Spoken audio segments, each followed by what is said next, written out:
for having us today. We're glad. So it's been about 4 years or so since we've been out here. I think my mom came with Diane and I last time. We enjoy being here. I think I want to start out by saying that I was talking about the second mile program that Kirk did during the pandemic COVID situation, and I just want to say that that was a tremendous blessing to the ministry of Potter's Clay. So it was churches and individuals like that that kept us going during the middle of the pandemic, and by the goodness of the Lord and the goodness of His people, we didn't really suffer during the pandemic financially. And you would think a lot of places did. I think a lot of places did, but because of situations like that and people like you guys, I just want to say that we're very grateful for that. And then for the long-standing support of Presbyterian Kirk that finds to Potter's Clay. My mom and dad, always came out here and they sang. I don't know if they ever sang for you guys, but we don't sing. So if we sang, I would leave in a hurry. So Dad usually carried the guitar around and Mom sang. So, but they were the original start. Well, not original, but they came in right after the Potter's Clay was open. But Kirk and the Pines with Judy for the longest brought us food, and now what's the gentleman's name? John. Yes, just bringing the food now, and one of the things that we always told Kirk and the Pines, they asked us, "What do you need?" And we said, "Well, we need food, but we need soups, and we need chicken, and we need tuna, because we got all the corn, green beans, and peas. If you want some, we got corn, green beans, and peas." But Kirk has always been good to bring us cereals and chicken and all that kind of stuff. So it's been a blessing. Kirk has always been a huge part of Potter's Clay. We're so grateful to you guys. My wife Diana, I've been working with the ministry since 1992, and she's actually been there full-time longer than I have. And then this is Justice, our granddaughter. She's a homeschooler, and she happened to be in a situation she had to be with us, and I told her she could come with us, and that she would reduce the average age tremendously. Somebody said when she come in the door that, "Don't you know there's an age limit here?" So thanks for having us. Thanks for being accommodating to us. We appreciate it. I thought to start out this morning what I would do.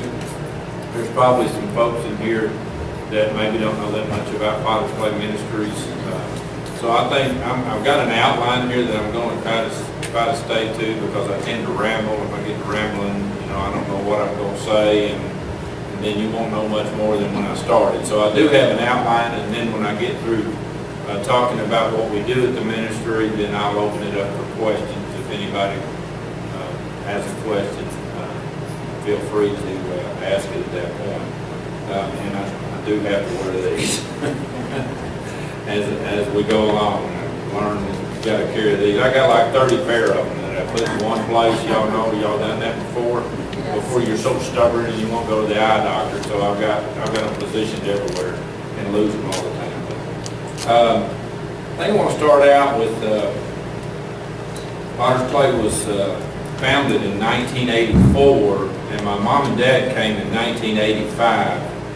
And if you're familiar with Potter's Clay right now, if you come into town, the thrift store now used to be across the street, but it's in a building where Crescent and Malvern Avenue intersect, and it used to be the old Waterloo woodworking facility, but now that's our thrift store. And Mom and Dad, when they came into town, lived in the top of that building for a few years until they got settled in Hot Springs. So it's kind of a nostalgic building for us that we've repurchased in the last 4 or 5 years.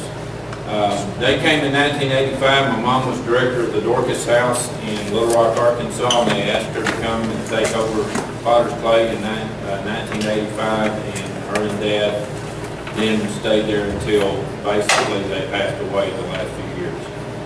Diana and I, like Martha said, we've been there since 1992. Our mission is food, clothing, and shelter. while presenting the gospel of Jesus Christ as the answer to life's problems and trials. And I thought I'd start out with our facilities to kind of explain what we have downtown there at the ministry. We have our main building, which is composed of the classrooms and the offices downstairs, and then upstairs there's 8 apartments. And the 8 apartments share 4 living rooms, and there's 8 bathrooms upstairs. So when the ladies come into the ministry, they immediately go to the upstairs portion of the ministry. Of course, some of them share rooms up there. And then we have 3 long-term houses down below the big building, which belong to us also. I'll talk about them in just a little bit. And then we have the 10,500 square foot thrift store.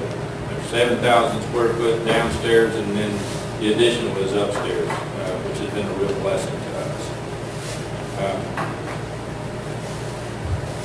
Tell a story about the thrift store before I go further.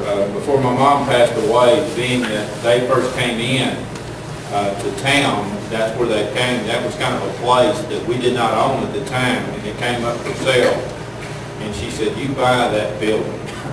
So we took about, we didn't know how we would buy it, and the man across the street who had opened this gym over there, he wanted our other thrift store, so we put it up for sale. He gave us a certain amount of money for that and gave us the donation to buy the rest of it. So it was just a thing where God blessed us. And he also gave us a little bit of money to remodel it and everything too. So it's been a tremendous blessing, and it's increased the sales of the thrift store, which is the big portion of our support, by double the sales. So we're very, very, very happy about that. Our clientele is homeless, battered, and abused. And then we have a 6-month substance abuse program that we also operate. We have a 6-member staff right now. Myself and Diana mentioned Chris and Patience. If you ever come to the ministry, there's a lady there named Jackie. I don't know if any of you know her. She is a lady that came through the ministry, and she actually, I don't think she would mind me telling this, but she lived out on, kind of like on a creek bank for 10 years. And she went through some abusive situation while she was there. She came into the ministry. She's been there, I think, about 8 years now. We took her on as staff, and just the most helpful, dedicated person that you ever want to have in a ministry. And with a ministry like this, my mom, when she was at the ministry, she had a lady named Barbara LaGrone who was with her for years and years, who was that kind of like that right-hand person. And Jackie has become that, and so we're very grateful. She's on staff, and then we have another client that came to the program that's on staff, and her name is Brandon. Tell a story about Jackie real quick. When she first came in, and she came in under the Battered and Abused program, I just met her, and she was very, she didn't talk much or anything like that, but I was downstairs one day, and we have a broom closet downstairs, and I noticed her coming out of the mop and broom closet. I said, "Oh my, what is going on here?" And I thought, something messed up or something. But I said, "What are you doing?" And she said, "Well, I've got, come here and I'll show you." Well, she had watched that movie, The War Room. I don't know if any of you have seen that, but she had prayers pasted all over that broom closet. She said, it was very small, like that.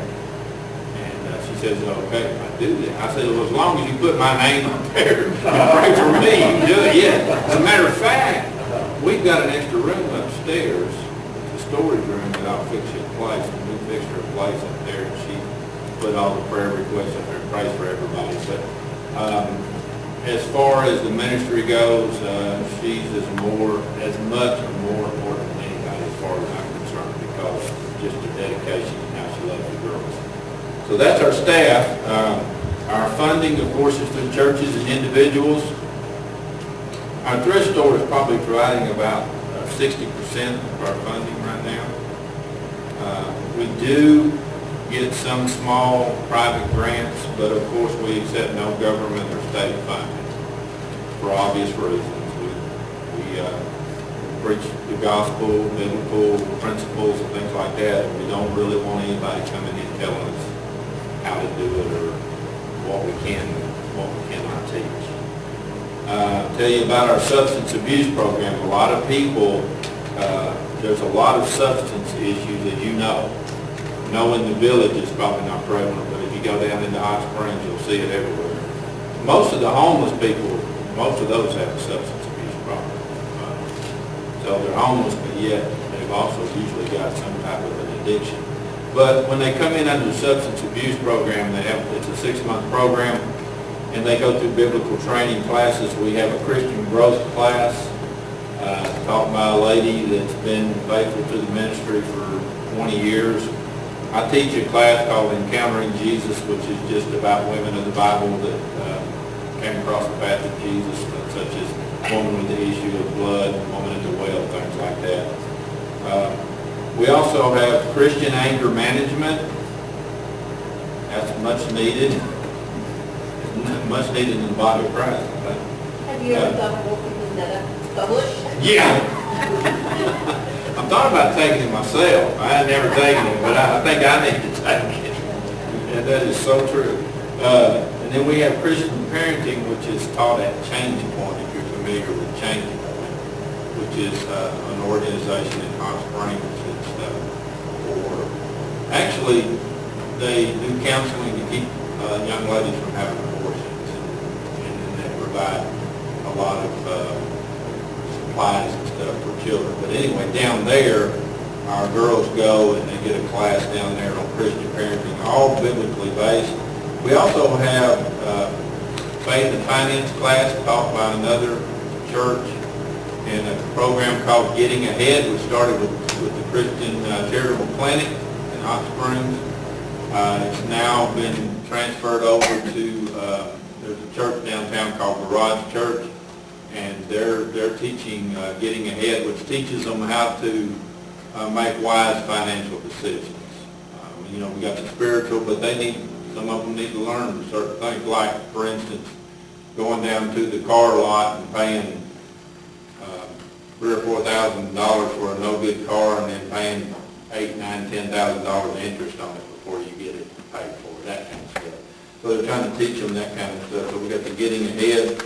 And then we have these folks that are on staff with us, and the ladies that come through the ministry also teach and give devotionals. So they get a lot of training and attention that way while they're at the ministry. I thought that's kind of how the ministry works. Now, the 6-month program, if they come through the program, that's what the houses down below are for. They can come out of the general population of the ministry, and then they can go down there away from some of the chaos. They can get a job. They can go to school if they so choose. And so we have some that stay with us, and they're able to put money away and save and get ready to get back out into the public, hopefully.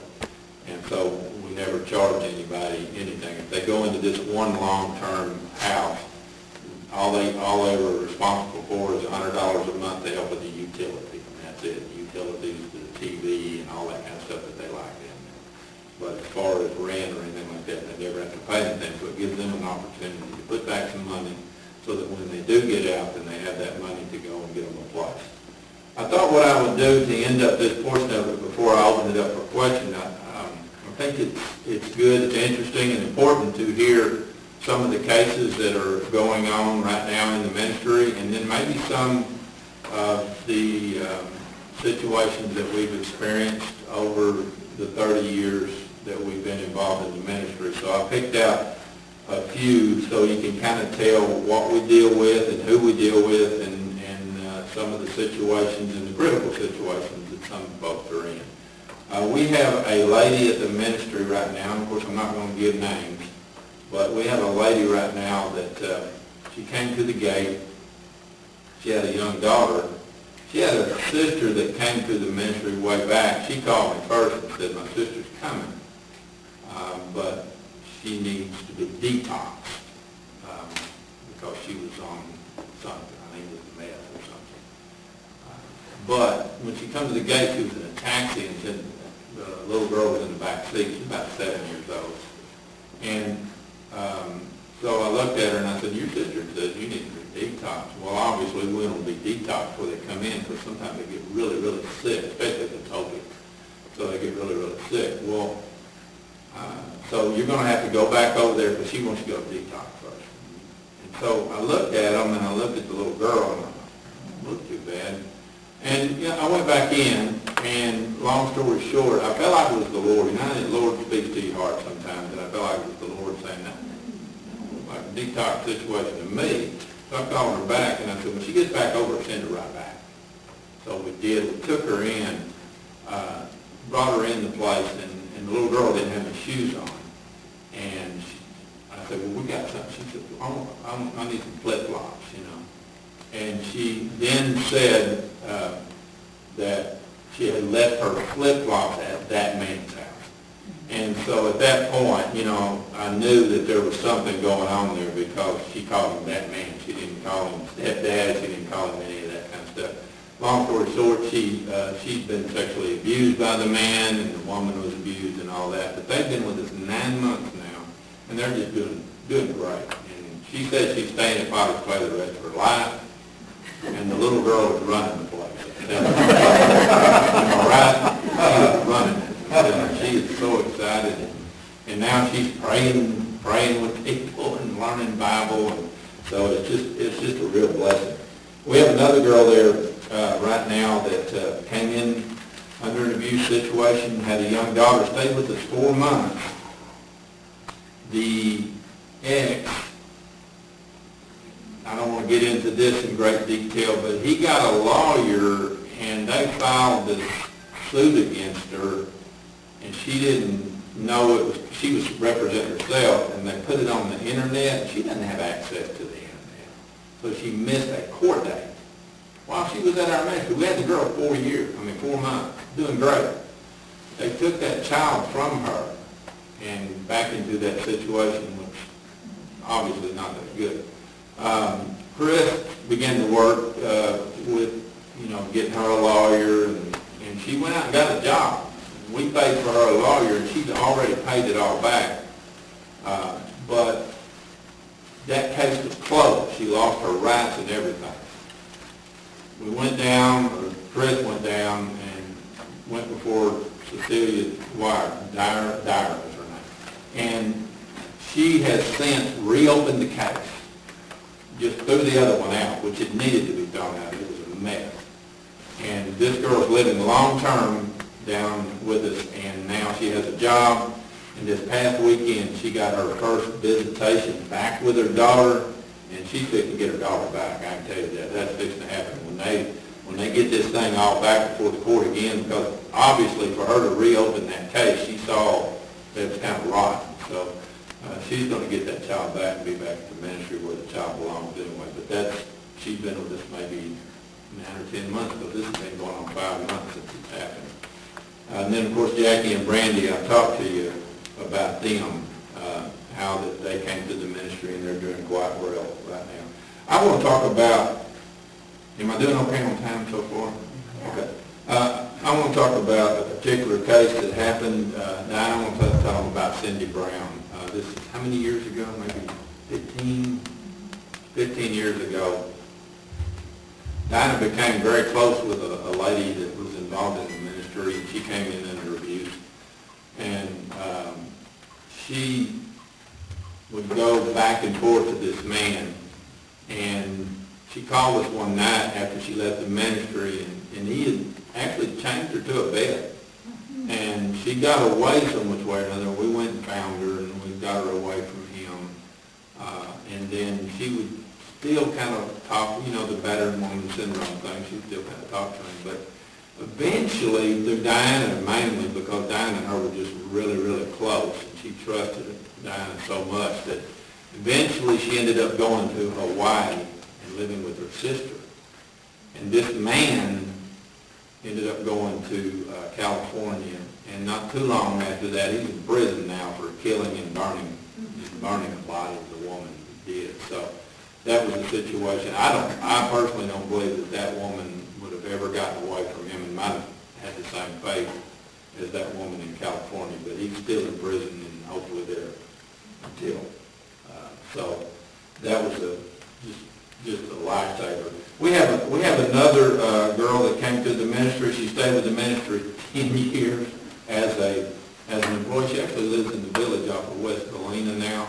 She's working with as a social service person in Hot Springs, working with the family outreach center and counseling in the ministry, and living in the village and remarried and has a son that stayed in the ministry with us the 10 years and now is fixing to enter UCA on a music scholarship. So one more, and then I'm going to open this up for questions. There for a while downtown, we had a girl that had a billboard up on one of the roads, Malvern Avenue. Her name was Pam. Do you remember Pam's name was Bledsoe? Can't remember her last name. What is it? Well, that wasn't her name when she came in the ministry, but she got married. Anyway, she came through under a drug addiction program, really did well, ended up going to work for Bledsoe Insurance Agency in Hot Springs, and now she owns it. He transferred it over to her. She had 2 big billboards uptown. I thought, man, you're famous now, Pam. You know, there. But she's just, and her family's doing well, and had a little daughter and all of that. And just, it's good to see them when they come through and they get out and they're doing well with their life, and things are going good for them. So I just wanted to see some of the cases past and what's going on right now in the ministry to kind of give you an idea of what we're doing down there on a regular basis. So I think at this time, if it's okay, I'm going to open it up for some questions. If anybody has anything they want to ask about, yes, sir. First, take your mom and dad came in 1985. Yes. It started in 1984 by whom? It started in 1984 by Bob and Elaine Berry. Anybody know them? They're from the village. Yeah. They were churchmen. No, that was not very, but. Lorraine. No, Bob and Elaine Berry. Yeah. He was a Methodist man. Oh, okay. He lived out here, I can't remember the street, but I thought he was a Methodist. Yeah, Bob and Elaine Berry and Father Alan Rosenau, who he was at St. Mary of the Springs downtown.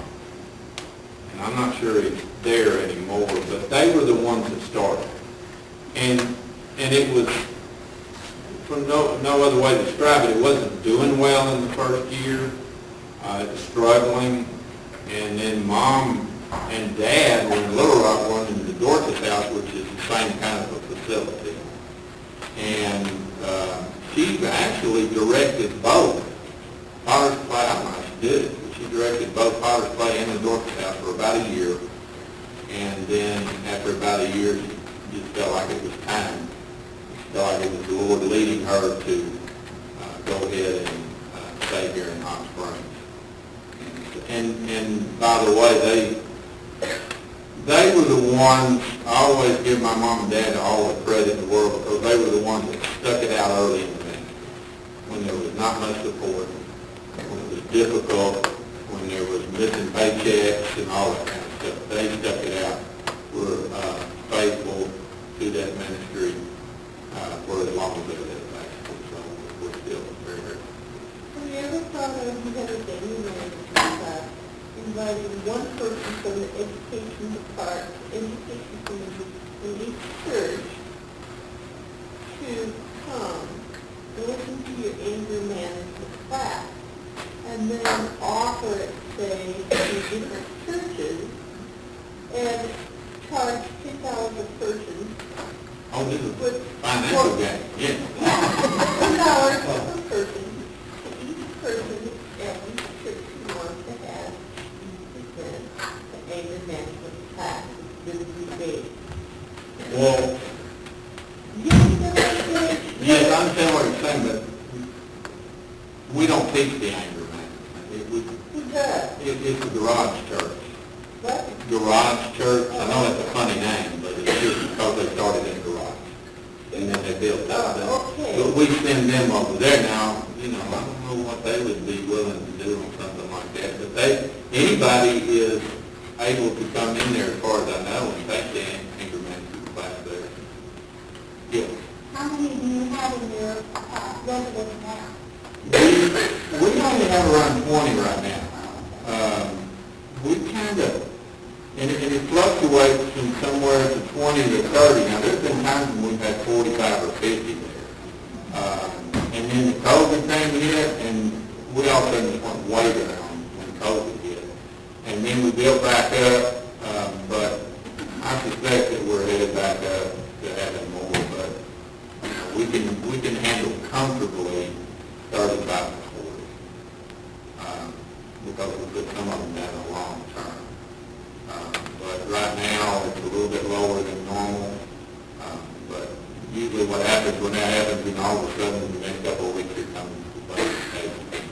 So we kind of take a breath every time. You said downstairs people stay about 6 months or so. Up in the apartments up top, what is an average time to stay there? Well, I'm probably confusing on that. The upstairs, downstairs is where our office and classroom is, but the upstairs, everybody comes into there first, and then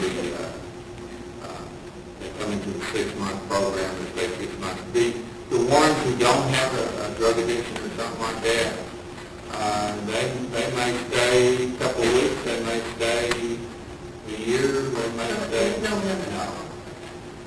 As long as somebody's following the rules, not causing trouble inside the ministry, doing what they're supposed to do, we're going to let them basically stay as long as they can.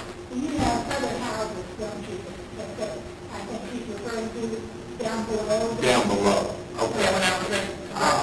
The long-term house. Yeah, it's down below. They are that, but you didn't say how long they stay. Well, They're not. we have an older lady that's been with us for 4 or 5 years who's in really bad health. And she's been up to several.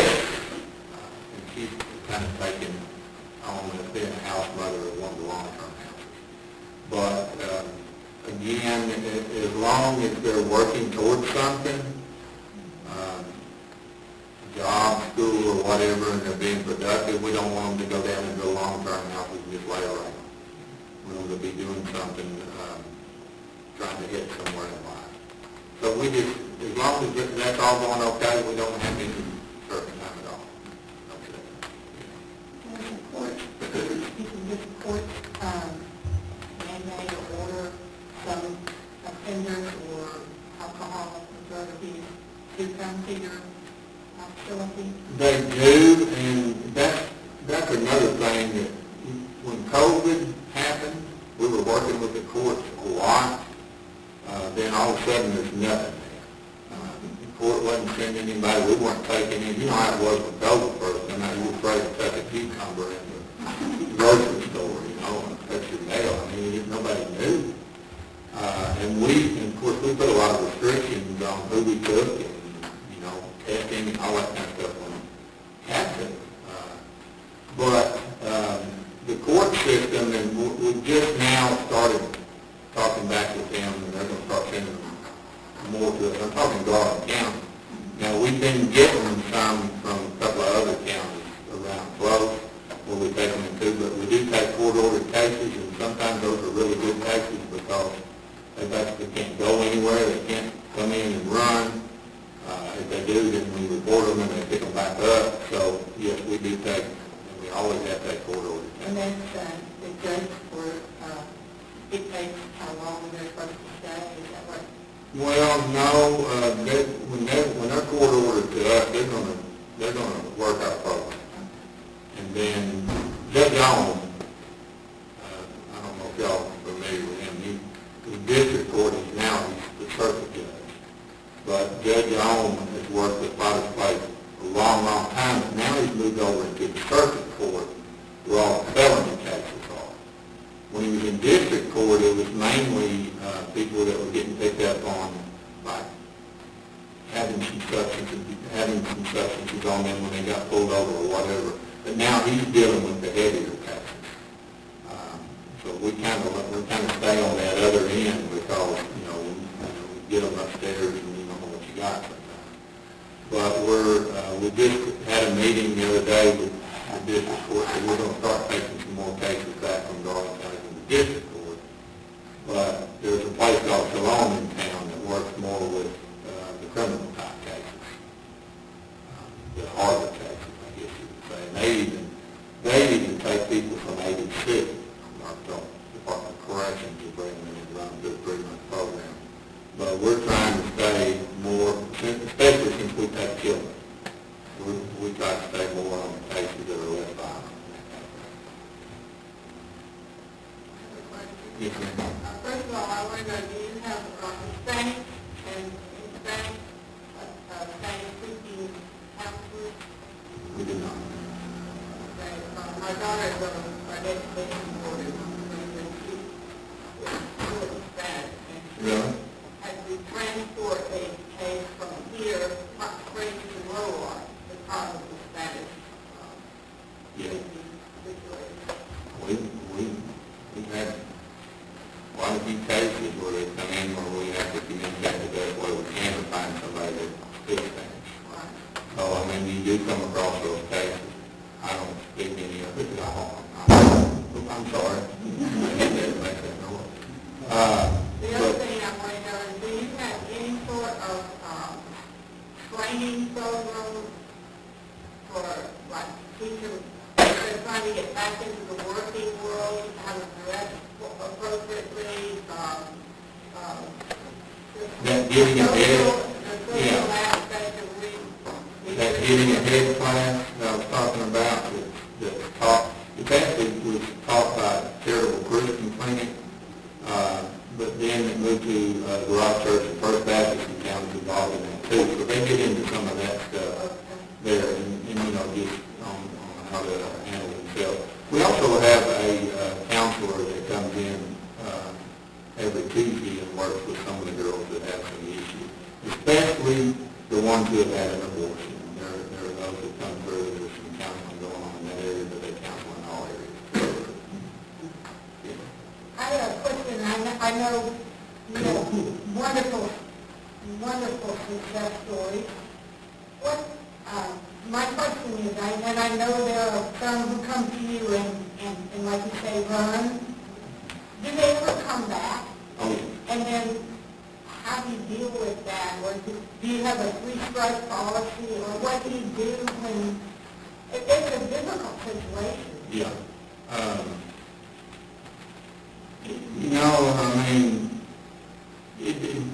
The main thing is how were they when they were there last? And that doesn't mean they don't get another chance. We're almost always going to give someone a second chance.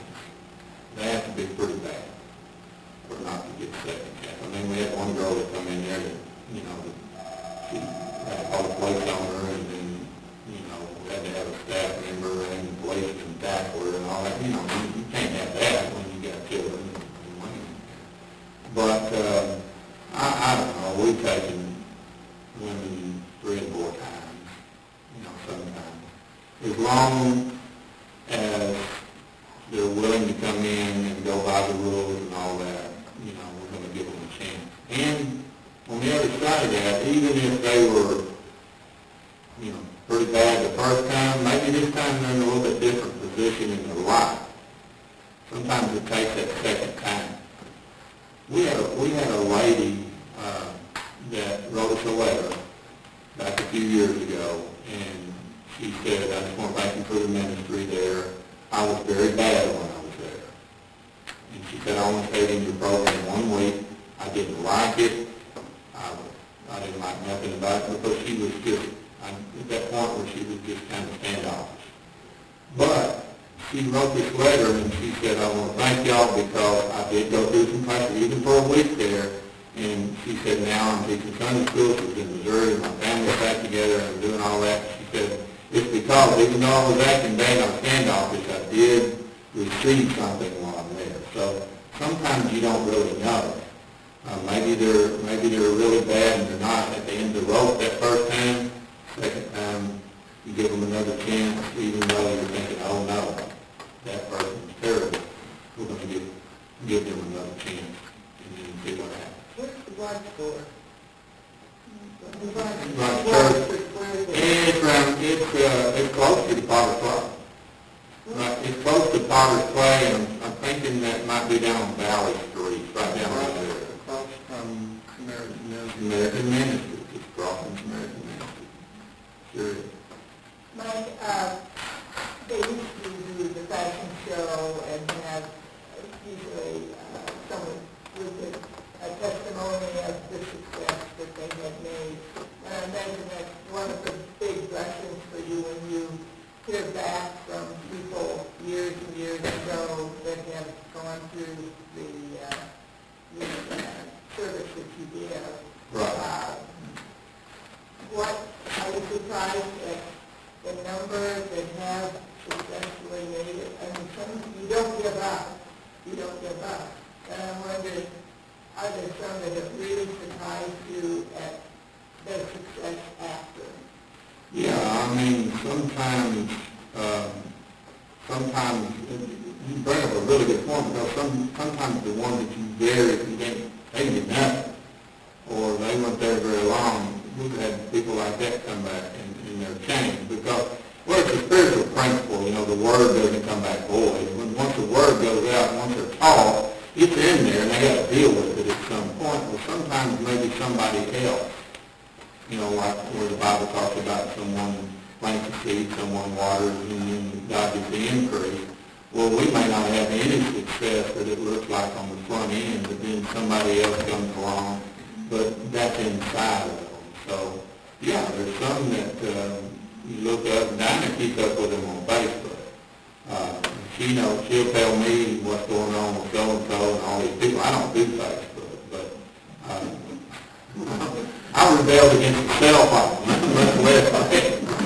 And then I went to the little flip phone, and all that, but I don't do Facebook. But he keeps up with them, and we find that, it is amazing that there's so many of them that are successful. Are there the ones that aren't? Yes, absolutely. I think any ministry that works with people, you're going to have, I don't think it's necessarily failures, but people that don't receive. Somebody asked me what's our success rate. I said, well, it's 100%. 100% of the time they hear the gospel, they'll follow it, they're going to do okay. It's 100%, if they will put into place the principles of the Word of God in their life 100% of the time, they're going to be successful. Do they all do that? Of course, Jesus didn't, everybody he came across didn't receive or want to be changed. But for the most part, I believe it's a seed planting ministry. Not only are you looking to help those ones, I do believe in the seed planting of the Word of God in people, where sometimes it shows up later on. Another question about the children, are they bused to elementary school on your place, or how is that handled? There's a law that when children come into shelters such as ours, that if they're in a school in that city, that bus has to come there and get them. But there's elementary schools right around us. Usually they go there.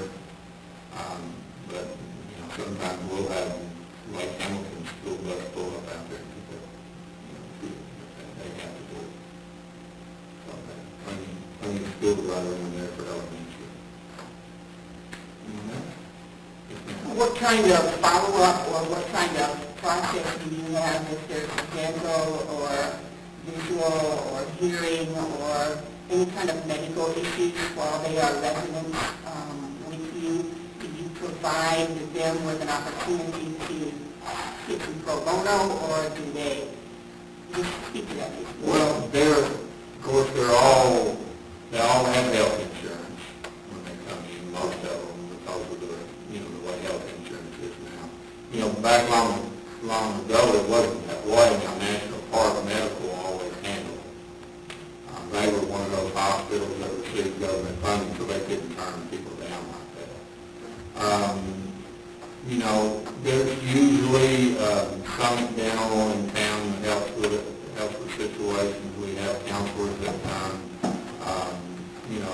Lions Club that help us, with glasses and things like that for people. If it's something that is real with them, of course, we have to watch that too, because of their habits in their life. When they come in there, they won't run to the doctor every day, and stuff like that, and you've got to kind of figure out who's needing it and who's not. But on particular situations where they do need help like that, we're going to try to get them to the places. We have vans that run, and we have vehicles that run, try to get them to the needs that they have. Some of them have bad teeth,